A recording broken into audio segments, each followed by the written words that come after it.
Aujourd'hui, un grand changement est en train d'affecter le continent africain. Quel est ce changement en réalité? C'est au niveau du pouvoir. C'est bien reconnu que le pouvoir appartient au peuple. Et beaucoup de leaders ont toujours montré cela quand ils veulent organiser les élections. Et on a toujours accepté, oui, le pouvoir sera dans les mains de la population. Mais qu'est-ce qu'on remarque dès que ces leaders sont élus? Ils ne veulent plus reconnaître que c'est la population qui leur a donné le pouvoir. Ils veulent maintenant montrer que c'est par leur force qu'ils sont au pouvoir.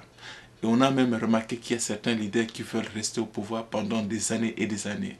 Certains leaders ont voulu même garder le pouvoir jusqu'à 40 ans. Ils ne veulent même pas qu'il y ait d'autres qui viennent avec d'autres idées nouvelles. Et la population est en train de finir par être déçue de cette manière, de cette attitude. C'est ainsi qu'il y a un vent nouveau qui est en train de souffler en Afrique. On a vu d'abord les résultats à partir de Madagascar avec Ravalomanana, où la population a remarqué qu'il y avait fraude, qu'il y avait tricherie des élections. Et on n'est pas venu même à remettre le pouvoir dans les mains de Ravalomanana. Maintenant, le vent qui est vraiment très solide, qui est en train de souffler sur l'Afrique blanche, notamment en Tunisie, on a remarqué que le président au pouvoir voulait aussi garder le pouvoir pour l'éternité. Il voulait régner à vie. C'est ainsi que la population s'est dit que non, on en a marre, il faut qu'il y ait un changement. Le président qui ne voulait pas toujours quitter le pouvoir, la population est partie dans la rue. C'est ainsi qu'il y a eu des marches et des démonstrations qui ont été organisées jusqu'à ce qu'on a demandé au pouvoir de quitter le pouvoir. Le président a quitté le pouvoir. C'est maintenant qu'il y a maintenant celui qui était le premier ministre et qui garde maintenant le pouvoir, qui est en train maintenant de voir comment organiser les élections de sa façon. Et ça, c'est vraiment quelque chose que j'appelle positif. Il y a maintenant le deuxième aspect, le deuxième vent qui est en train de souffler en Égypte. C'est le vent qui est en train de chercher maintenant à déraciner Hosni Moubarak, qui a été au pouvoir pendant à peu près plus de 30 ans. Lui aussi, il a gardé ce pouvoir. Il voulait même que son fils puisse continuer avec le pouvoir. C'est ainsi qu'on veut aussi le mettre à l'écart pour qu'il y ait quelqu'un d'autre qui peut venir avec des idées nouvelles, puisqu'il y a eu beaucoup de choses qui sont intervenues, beaucoup de choses qui demandent quand même qu'il y ait un changement, mais lui n'était plus à mesure d'accéder à ce changement, de faire ce changement-là, puisqu'il y avait déjà un système de routine. Nous croyons que dans les pays de l'Afrique noire aussi, de l'Afrique subsaharienne, nous savons que ce changement pourra affecter aussi tout ce pays. Le problème est que la population craint toujours la mort, la population craint toujours d'être tuée. Et ce qui fait qu'il y a ceux-là qui sont au pouvoir, qui s'accaparent de toute l'armée.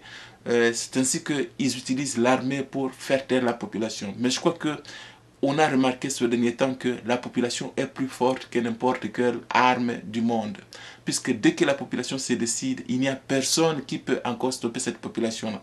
C'est la population qui détient le pouvoir, c'est la population qui donne le pouvoir. Même ceux-là qui sont en train de tuer ou même de tirer sur la population, je suis convaincu que ces mêmes gens vont encore négocier la population pour chercher le pouvoir. Puisqu'on n'a pas besoin de chasser, de tuer cette population-là, puisqu'on sollicite le pouvoir auprès de la population. Et c'est la population qui donne le pouvoir. Dès que la population donne le pouvoir, on doit quand même savoir que s'il y a un moment où la population se décide et dit que non, on en a marre, il faut qu'il y ait un changement, on doit quand même accepter bonnement. C'est ça la démocratie. Puisqu'on ne peut pas toujours continuer à garder le pouvoir qui a été donné par la population, alors que c'est la population qui sollicite maintenant qu'il y ait un changement. Dès qu'il y a un changement, dès qu'on sollicite un changement, on doit accepter ça bonnement. Je crois que nos pays comme le pays de l'Afrique noire, l'Afrique subsaharienne, ce pays vont comprendre qu'il y a quand même un intérêt maintenant à suivre les idées de la population à partir de parlementaires qui sont là, qui doivent quand même émettre les idées de la population de la base. Et cela pourra quand même contribuer à un changement politique en Afrique. Et nous croyons que cela va pousser même à beaucoup d'Africains aussi d'accéder à ce qu'on appelle la vraie démocratie, où le peuple, où la population elle-même peut donner le pouvoir à qui il, il veut ou elle veut. C'est ainsi que nous savons que tous ceux-là qui sont en train de gouverner pour le moment vont quand même prendre en considération ces idées qui sont en train d'être émises par nos confrères de l'Afrique du Nord, et ils vont comprendre que rien ne sera, plus rien ne sera comme avant. Il faut maintenant qu'il y ait un changement total au niveau de la façon de gouverner. Il faut qu'on commence à suivre même la voix de la population. Il faut qu'on commence à suivre les idées de la population, et plus question de faire ce qu'on veut en imposant toujours les armes, en imposant toujours, en montrant toujours à la population que on est plus fort que cette population, alors qu'on doit reconnaître que c'est cette population qui donne le pouvoir, et non pas les armes qui donnent le pouvoir. Merci beaucoup pour la situation du moment. Je crois qu'il y a quelque chose qui est en train de déranger un peu. C'est juste en Égypte où nous sommes en train de pleurer vraiment les musées qui ont été organisés, les musées archéologiques qui ont été organisés, qui ont été gérés pour le bien-être de la population du monde. On sait que nous devons beaucoup à l'Égypte grâce à sa civilisation, et nous savons que si on arrivait à détruire tous ces musées là-bas, si on arrivait à détruire juste, disons, toutes les œuvres archéologiques qui sont là-bas, entre autres même les pyramides là-bas, on aura à perdre beaucoup de choses, puisque nous savons que nos enfants, nos petits-fils, nos arrière-petits-fils auront quand même l'occasion d'aller visiter toutes ces œuvres archéologiques.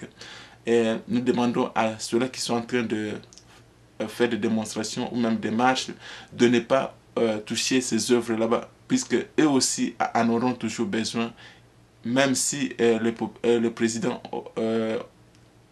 en exercice partait, eux aussi quand même vont toujours utiliser le même musée ou même les mêmes œuvres archéologiques pour essayer de faire entrer des recettes. Il faut qu'on touche ça, puisque il faut qu'on garde ça jalousement, puisque c'est vraiment un grand trésor pour ce pays. Merci. On va suivre toujours la situation qui est en train de se passer au monde. On croit qu'il y aura quand même quelque chose de positif à laquelle nous allons toujours accéder.